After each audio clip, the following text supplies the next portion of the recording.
Welcome to this week's episode of Jet Lag in the News. I'm Steve Jasper, aka the Jet Lag Guy. Egypt Air has just received its first Boeing 737 MAX, which will be deployed on short and medium haul services to Paris, Brussels, Istanbul, and Vienna from its hub in Cairo.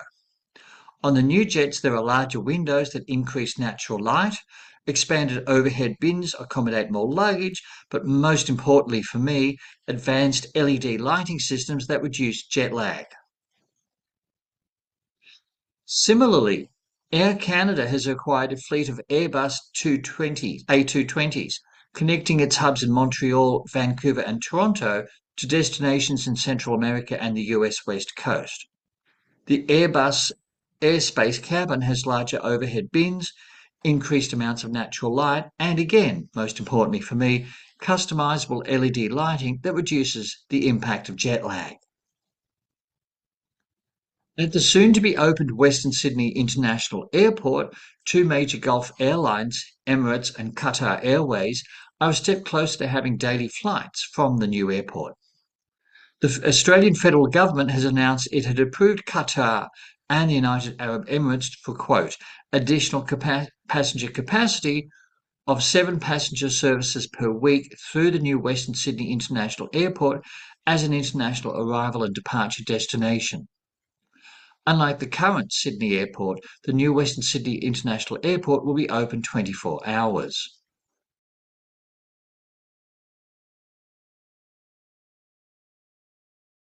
Found in the luggage of a passenger trying to board a flight to Sydney. The suspicious item turned out to be a laser hair remover and a tin of cocoa. The false alarm resulted in substantial delays at Avalon.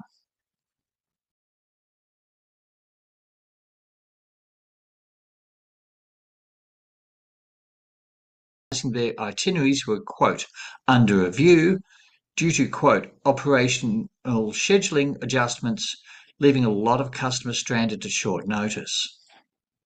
The Council of Australian Tour Operators has suspended the company's membership as a result, and travellers have notified the Australian Competition and Consumer Commission, or the ACCC.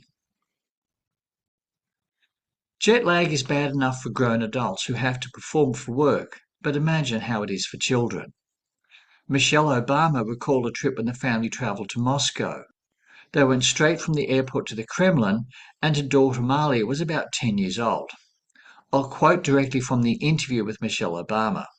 Quote, Malia says, I've never felt this bad in my whole life. And I said, honey, that's jet lag. After that trip, we told our team, don't ever do that. Don't plan a trip that if we land, that kids have to work right away. So from then on, it was like, if they haven't had their sleep, they'd get in a separate car and go to the hotel. We absolutely should let children rest after a long flight. I also think we should absolutely let adults rest after a long flight, or do whatever they need to recover from jet lag. Need advice? I know a guy. And now over to sport. Chicago White Sox jet lagged for their last match. They lost 6-1 to the Seattle Mariners, and Seattle is 2 hours behind Chicago in terms of time zones, which might be just enough to affect the final scores.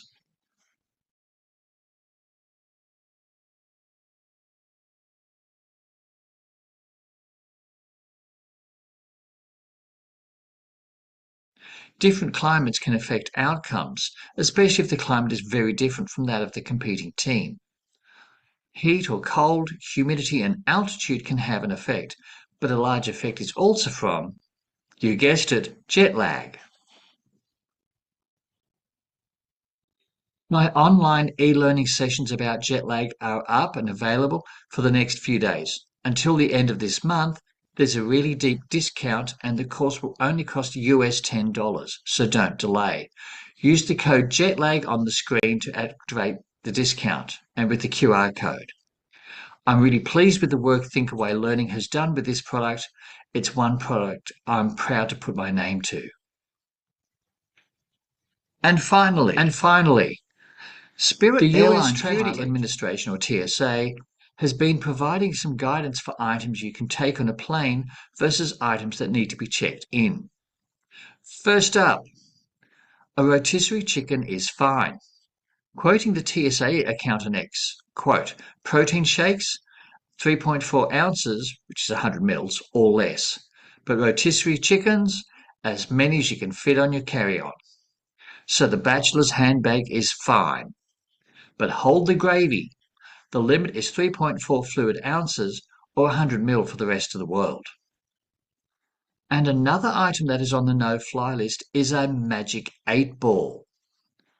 Again, quoting their X account, quote, for carry-on bags, we asked the magic 8-ball and it told us, outlook not so good. For checked bags, we asked the magic 8-ball and it told us, it is certain.